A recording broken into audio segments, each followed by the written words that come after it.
Sudan കത്തുകയാണ്. പാവപ്പെട്ട പിഞ്ചു ബാല്യങ്ങളെ അകാരണമായി കൊന്നെടുക്കുകയാണ്. പാവപ്പെട്ടവരുടെ നെഞ്ചിൽ വെടിയുതിർക്കുകയാണ്. ആ പാവപ്പെട്ട ജനങ്ങൾ വിശപ്പ് കൊണ്ട് പിടിഞ്ഞു വീണ് മരിച്ചുകൊണ്ടിരിക്കുകയാണ്. ഇതിനോടകം തന്നെ 15,000 പേരാണ് മരണപ്പെട്ടു പോയിരിക്കുന്നത്. അവിടെയും വംശഹത്യ തന്നെയാണ് നടക്കുന്നത്.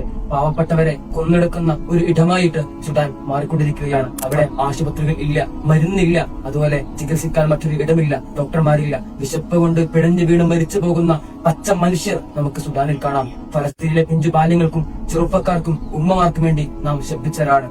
പക്ഷേ സുഡാനിലെ കാര്യങ്ങൾ നാം അറിയുന്നില്ല. അവിടെയും നിഷ്ഠൂരമായി കെട്ടിത്തൂക്കിയും വണ്ടി കയറ്റിയും ആളുകൾ കൊല്ലപ്പെടുന്നുണ്ട്. നാം സോഷ്യൽ മീഡിയ വഴി കണ്ടവരായിരിക്കാം. മരത്തിൽ കെട്ടിത്തൂക്കിയിട്ട് പലരെയും കൊന്നെടുക്കുകയാണ്. JCB മറ്റു വാഹനങ്ങളും കയറ്റിയിറക്കിക്കൊണ്ട് നിഷ്ഠൂരമായി ക്രൂരമായി കൊന്നെടുക്കുകയാണ്. പക്ഷേ ജനം മൗനത്തിലാണ്, ലോകം മൗനത്തിലാണ്. ജനങ്ങൾ പ്രതികരിക്കുന്നില്ല. പ്രതികരിക്കേണ്ട ആവശ്യം നമ്മുടെ ഉത്തരവാദിത്തമാണ്. ലോകത്തെവിടെ അനീതി കണ്ടാലും അവിടെ പ്രതികരിക്കേണ്ട ഉത്തരവാദിത്തം നമ്മുടെ ബാധ്യതയാണ്. സ്വതന്ത്രമായി ഇവിടെ സഹവസിക്കുമ്പോൾ ജീവിക്കുമ്പോൾ ആ പാവപ്പെട്ട ജനങ്ങൾക്ക് വേണ്ടി നാവ് കൊണ്ടെങ്കിലും നാം പ്രതികരിക്കേണ്ടതുണ്ട്. ഒരുപക്ഷെ ഫലം ചെയ്തേക്കാം.